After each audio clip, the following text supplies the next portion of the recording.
오늘 촬영 뭐냐? 아 오늘 뭐 잠깐만요. 뭐야 이거? 예, 여보세요? 안녕하세요. 근성경찰서입니다. 김성호 씨 되시나요? 아, 예, 제가 김성호입니다. 아, 저 댁에 아드님들이 사고를 많이 쳐서 경찰서에 출두 한번 하셔야겠는데요. 내 아들들이요? 내 아들은 하나인데 군대가 있는데? 아, 그 뭐 쇼미더 럭키짱의 뭐 그 주인공들이 다 뭐 아들 아니요? 뭐 아들이라고 들었는데? 뭐야 이거 보이스피싱이야? 이거 뭐야? 민규야 보이스피싱 아니나? 아니 만화 주인공들이 다 자식이라면서요. 그래서 저거 온 거 아니에요? 경찰서 가서 꺼내 와야죠. 아 이거 진짜 좆됐네 이거. 아, 네. 안녕하세요. 아, 네, 안녕하세요. 네, 저는 근시님께 도움을 드릴 송혜민 변호사라고 합니다. 아유, 예, 예, 예. 아유, 예, 반갑습니다. 아, 네. 예, 예, 예. 네. 앉으시죠. 아, 네. 예, 예.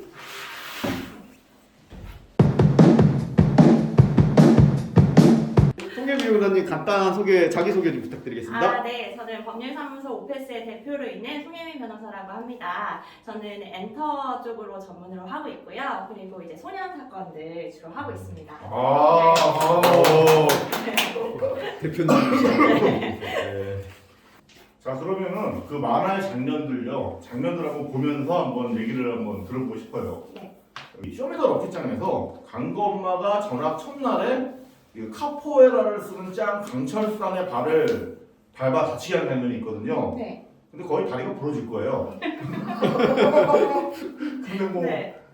근데 여기에서 카포에라를 쓰는 강철산이 이구나 다 경찰에 신고를 하면은 강건마의 형량은 어떻게 될까요? 네, 다리가 부러질 정도면 폭행이 아니고 상해로 가야 되거든요. 예. 네. 그래서 상해가 되면은 7년 이하의 징역까지도 처해질 수 있습니다. 네. 그래서 이제 고의는 사실은 좀 있었다고 보이거든요. 잠시만요. 네. 폭행하고 상해하고 틀린가요? 네, 다릅니다. 이제 폭행은 이제 어떤 사람을 우리가 폭행한 것만으로도 그러니까 예를 들면은 침을 뱉은 것도 되고 면전에서 삿대질을 하는 것도 어떤 예. 경우는 폭행이 돼요. 근데 이제 삿대질도 폭행. 네네. 스트레스를 강하게 유발했다 이렇게 해서 될 수가 있는데 상해죄는 이제 우리가 보통 상해 진단서가 필요하다고 이야기를 하죠. 상해죄로 네. 인정이 되려면 그래서 정말로 신체의 생리적인 상태를 좀 망가뜨렸다, 훼손했다. 네. 그래서 부러졌다 이러면 제가 보기엔 상해죄 될 것 같습니다. 아, 네. 그렇구나. 네. 이게 폭행하고 상해가 틀리네요. 다릅니다. 네. 어. 네. 폭행에는 우리가 진짜 주먹으로 때리는 것만이 아니라 뭐 네. 밀치거나 네. 침을 뱉거나 그런 것들도 아 이거 진짜 공부해야겠네. 그래서 폭행은 상대방이랑 합의하면 그냥 없었던 게 돼요. 반의사 불벌죄라고 해서 상대방이 처벌 원하지 않아요. 그러면 없었던 일이 되거든요. 근데 상해는 아닙니다. 아, 그러면 예를 들어 주차 같은 데서 이제 시비가 붙었어요. 동네 주민들인데 와서 차 좀 빼달라 그랬더니 와가지고 팍 밀었어. 그것도 됩니다. 그 폭행이네. 네, 그것도 되고 이제 서로 시비하다가 이제 뭔가 팔 이렇게 휘두르다가 딱 잡았다. 그럼 그것도 됩니다. 그래요? 네. 야. 조심해야 돼요. 조심 약한 사람들은 신고 항상 해야겠네요. 네. 나는 건드리시면 안 돼요. 정말 처음 된것 같아. 아, 그러면은 네. 그 또 다른 얘기인데요. 네. 그 36화에서 네. 그 동료 상인 크루가 있는데 네. 동료 상인 크루가 다 노인네들이에요. 네. 그 나이 드신 분들이에요. 네. 나이 드신 분들인데 이 강건마 크루가 이렇게 얘기를 해요. 때리지 마. 어차피 나도 자연사야. 이러면서 이런 모욕적인 얘기를 하거든요. 네. 이런 거 할 때 혹시 이거 어떤 그 형량이나 뭐 그런 게 있을지. 네, 그분들이 이제 모욕적이었다 이렇게 이야기를 하면 모욕죄가 될 수도 있고요. 그다음에 아니면 이게 조금 더 뭐 자연사다 이제 죽음이잖아요. 그래서 뭔가 공포심이 들었다, 나를 협박한 거다라고 하면 이제 조금 더 큰 죄가 될 수는 있습니다. 그럼 제가 봤을 때는 이전에 강매 상황이 있거든요. 네. 그래서 우리가 읍수할 수 있는 상황이 좀 있는 것 같아요. 그래서 그쪽에서는 이제 여러 명이 와서 사지 않으면 이제 일종의 강요죄라고 하는데요. 네. 이제 위력을 행사해서 이제 자기네들 힘을 과시하면서 사야 이제 꼭 안 써도 되는 거잖아요 원래는. 근데 꼭 사야 여기에서 벗어날 수 있다 이런 거를 또 강요죄로 볼 수가 있거든요. 그럼 그쪽에서 먼저 강요를 한 거다. 그럼 그 할아버지 분들은 이제 10년 이하의 징역 5천만 원 이하의 벌금이라는 큰 죄거든요. 네, 그러니까 그렇게 좀 우리가 싸워볼 수도 있을 것 같아요. 네. 협의해서 네. 합의가 넘어갈 수가 있고. 네. 근데 어쨌거나 지금 요거 정치권에서 하면 그냥 끝나는 거죠. 이런 말 어느 분이 잘못 꺼내면 그렇죠. 네. 큰일 나는 거죠. 요즘 네. 큰일 날 말이죠 이거. 네. 여기 그 강건마가 나오고 갑자기 이제 전사도의가 나와서 빨아봐 기분이 좋아져 빨면 안 돼 강건마 그러거든요. 저게 이제 대마초거든요. 네. 그래서 이렇게 됐을 때 네. 전사도과 강건마의 형량 네. 일단 전사도 10대여도 이게 큰 문제입니다. 예. 10대라면 미성년자니까 예. 이제 뭔가 처벌이 약하겠지? 뭐 이렇게 생각하실 수 있는데 마약 범죄에 있어서는 10대도 예외가 없습니다. 아 그래요? 네. 그러니까 10대도 징역이 나올 수 있습니다. 초범이라도 네, 이 오. 재배를 하거나 이렇게 소지하거나 이런 것들은 굉장히 불량하게 보기 때문에 5년 이하의 징역, 5천만 원 이하의 벌금에 처해질 수 있는 아주 중한 문제입니다. 네. 그러면은 또 한 가지가 있는데요. 네, 이태원에서 흑인에게 네. 그 민들레 풀을 팔다가 싸움을 휘둘리는 강건마 후가 있거든요. 네, 네, 네. 근데 이게 만약에 민들레 풀이 아니라 11회에 나온 대마를 고등학생들이 팔았다면 네, 이것도 한번 만화를 한번 보면서 네, 네. 한번 이렇게 네. 보시죠. 제가 이거 보고도 아 이거 큰일이다 이렇게 생각을 했어요. 이게 학교잖아요. 예. 예, 예. 학교는 이제 특별히도 마약으로부터 보호 구역이거든요. 그래서 예, 예. 학교 근처에서 판매하거나 재배하거나 소지하거나 하면 가중을 받아요.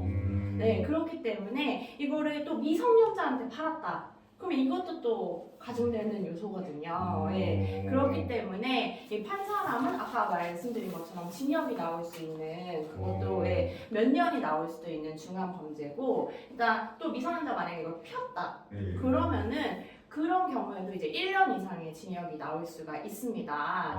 네, 근데 이제 강건마는 모르고 폈다, 이제 내 의지랑 상관이 없었다라고 얘기를 한다면 벌금으로 저희가 좀 감경해 볼 수는 있긴 한데, 네, 그렇게 모르고 폈다고 해도 징역이 나오는 경우도 있기 때문에 지금 안심할 수 있는 상황이 아닙니다. 그럼 또 다른 거. 네, 그 24화에 네, 그 학교를 점령한 그 지대호 일당들이 네, 교장에게 네, 교장 백가죽에는 칼이 안 들어가나 보지? 네. 이렇게 막말을 하며 선생님들을 학교로 못 들어오게 하는데 이 장면이거든요. 네, 네, 네. 그런데 이렇게 선생님들 학교로 못 들어오게 했을 때 네. 이때 어떤 형량은 네. 또 어떻게 되는지 한번 들어보겠습니다. 네, 지금 저 말을 딱 교장 백가죽에는 칼이 안 들어가나 보지? 딱 얘기했을 때 교장 선생님 딱 겁먹은 표정이 딱 나오거든요.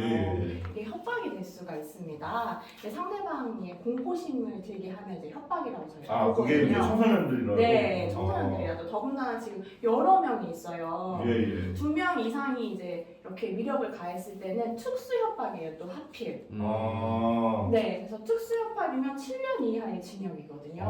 네, 그래서 저희가 이걸 딱 보고 이거를 어떻게 해결해야 될까 이게 중한데라고 제가 생각을 했습니다. 특수협박이에서 7년 이하의 징역이라면 보통 받는 거랑 어느 정도 되나요? 보통 받는 건 이제 만약에 초범이다 그러면 이제 집행유예가 나올 수도 있어요. 네. 잘 이제 변호를 하고 잘 노력을 하면 집행유예가 나올 수도 있는데 지금 그러면 또 이분이 얼마나 공포심을 느꼈는지 또 얼마나 피해를 느꼈는지 뭐 네. 그런 피해자의 그런 정도도 중요하거든요. 그래서 우리가 좀 합의를 봐야 됩니다. 저분이랑. 네. 알겠습니다. 근데 이건 진짜 좀 세긴 셌어요. 이거 네. 학생들이 할 말은 아니죠. 네. 그럼 또 다음으로 보죠. 네. 강건마에게 설사약이 담긴 우유를 준 분석충. 네.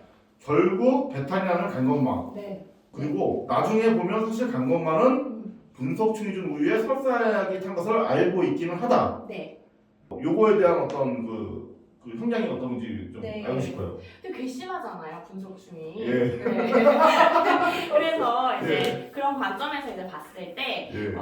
설사약을 먹인 거는 이제 생리적으로 이 설사약을 먹으면 이런 고통이나 그런 상해가 일어날 수 있다라는 걸 알았다고 저희가 법적으로는 보거든요. 그래서 네. 실제로 설사약 때문에 이제 판례적으로 상해죄다라고 네. 인정이 된 경우가 있어요. 예. 그래서 이제 폭행죄 같은 경우는 우리가 상해보다는 미치다라고 알고 있는데 폭행죄는 이제 강건마가 분석중 처벌을 원하지 않는다 예. 뭐 알고 있었다 내가 이렇게 예. 되면 없던 일이 되지만 예. 상해는 없던 일이 안 돼요. 네, 그러니까 상해죄로 적용을 받게 되면 이제 분석중은 7년 이하의 징역, 뭐 10년 이하의 자격정지, 1천만 원 이하의 벌금에 처해질 수 있는 거죠. 네. 그렇구나. 네, 그럼 요즘 이제 촉법소년 얘기가 많이 나오잖아요. 이제 네. 학생이잖아요. 학생은 어느 정도 처벌을 받게 될까요? 학생의 경우에 만약에 초범이다, 그리고 강건마가 또 합의를 해줬다, 뭐 처벌을 원치 않는다, 뭐 이래서 없던 건 되지는 않지만 그런 걸 써줬다, 그러면 네. 뭐 벌금까지도 내려갈 수가 있기는 한데요. 네, 벌금 수준으로 받을 수도 있고 아니면 지금 말씀하신 것처럼 촉법소년이면 보호처분이라고 따로 받을 수 있는 게 있거든요.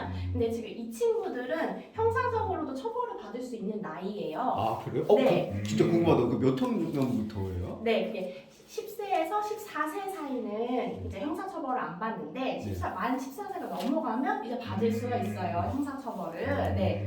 그래서 14세. 만약에 중하다 그럼 형사적으로 처벌을 하기도 하고 그런데 또 만 이제 18세 미만이다라고 하면은 보호 처분을 받을 수도 있거든요. 우리가 알고 있는 뭐 소년원 뭐 이런 것을 받을 수도 있는데 그래서 이제 경한 범죄의 경우에는 그냥 보호 처분으로 하기도 하고 그래서 이게 좀 나이대로 복잡하게 되어 있어요. 근데 이 친구들은 형사처벌 받을 수 있다 중하면. 네. 알겠습니다. 네. 그러면은 그 32화에서 네. 그 지대호가 강건마한테 맞고 죽은 척을 하거든요. 네. 요 장면인데 네. 만약에 이때 네. 정말 죽은 거야. 너무 그래서- 큰일이에요. 그러면 너무 머리가 아파지는 거예요. 네. 그러면은 이 형량은 어떻게 될까요? 정말 그러면은 과실치사잖아요. 예, 예, 그러면 예. 이제 형법 267조에 따라서 이제 2년 이하까지도 이제 처벌받을 수가 있는 거예요. 진짜 죽었으면. 네. 그랬을 경우에는 이제 우리 108 콤보 압축 펀치가 예. 몰랐다. 예. 정말 이것 때문에 죽을 줄을 몰랐다 지대로가 예, 예, 예. 라는 걸 저희가 입증을 해야 되거든요. 아, 예. 그걸로는 죽을 줄 몰랐고 정말 이게 과실이다. 보면 근데 강건마는 다시 일어날 거야 뭐 이렇게 생각했던 것 같아요. 예. 108 때나 때렸는데 이거는 의도적인 거 아닌가? 의도가 아니라고 해두죠 우리는. 네. 알겠습니다. 네네. 그럼 다음에 경우는 이런 장면이 나와요. 70화에 잡히면 애새끼들 과자나 사줘. 잡히면 애새끼들 과자나 사줘. 하고 포장마차에서 주인에게 돈을 주고 런하는 강건마가 있어요. 네. 근데 만약에 미성년자가 네. 강건마가 만약 위조지표를 사용하면 어떤 형량이 나올까요? 위조 집회는 굉장히 엄하게 처벌을 하고 있습니다. 그래서 위조 집회를 만약에 제조했다. 그러면은 이제 2년 이상 징역을 받을 수가 있어요. 네, 그리고 단순히 이거를 제조하지 않았더라도 내가 이게 위조 집회라는 걸 알면서 사용했으면 진짜 2년 이하의 징역, 500만 원 이하의 벌금이 나올 수 있는 범죄거든요. 그래서 뭐 컬러 프린트로 이걸 좀 해볼까 뭐 이런 생각은 아예 안 하시는 게 좋습니다. 그렇겠네요. 네. 저희 어릴 때는 막 진짜 그려서 막 고루 그려서 막 하고 있었잖아요. 아까 그땐 집회는 아니고 그 해수권. 네. 그림 잘 그리는 애들 그 부탁을 많이 받았거든요. 그렇지. 큰일 우리 만화가 그런 거 또 한 가지 또 궁금한 게 네. 74화에 쇼메더 학생 74화에 건마 빼고 술 마시는 건마 크루가 여자들이 있는데 여자들 네. 미성년자예요. 네. 다 미성년자죠? 네. 그러면 이거는 어떻게 행해야 될까요? 사실은 미성년자들은 지금 현행법상으로는 음주를 하거나 흡연을 해도 직접적으로 형사처벌을 받진 않아요. 근데 이제 문제는 이거를 판사가 혹은 대신 사다 준 어른 그리고 거기에서 보면 이제 할아버지가 같이 술을 마시고 있잖아요. 네. 그런 할아버지 그런 사람들은 처벌을 받을 수가 있습니다. 네. 그래서 청소년 보호법에 따라서 그런 분들은 처벌을 받는데 의외로도 미성년자들은 아직까지 그거에 관련해서는 직접적으로 처벌을 받지는 않습니다. 그렇구나. 그래서 애들이 그냥 다 술 담배 하는 거야? 신고하잖아요. 네. 야. 너무 진짜 정보 많은 거예요. 그러게 이게 세상이 우리가 이거 법을 알고 또 이렇게 법을 집행하거나 이렇게 보호하시는 그 분들이 되게 중요한 것 같아요. 감사합니다. 그래서 오늘 지금 이렇게 저기 송혜미 변호사님한테 여러 가지 얘기를 들었는데 제가 네. 어렸을 때부터 사고 많이 치고 다녔거든요. 근데 오늘 변호사님 얘기를 듣고 보니까 그분들이 날 정말 어렵게 다치셨구나 생각을 많이 합니다. 그래서 오늘 너무나도 좋은 말씀 해주셔서 너무 감사드리고 저야말로 영광입니다. 오늘부터 저기 네. 송 변호사님은 우리 김성모 혈맹단에 가입하시는 겁니다. 정말요? 너무 네. 좋아요. 그러면 하나 둘 셋 할 때 우리 혈맹 한번 하시죠. 네. 알겠습니다. 하나 둘 셋 혈맹! 구독과 좋아요 부탁드립니다.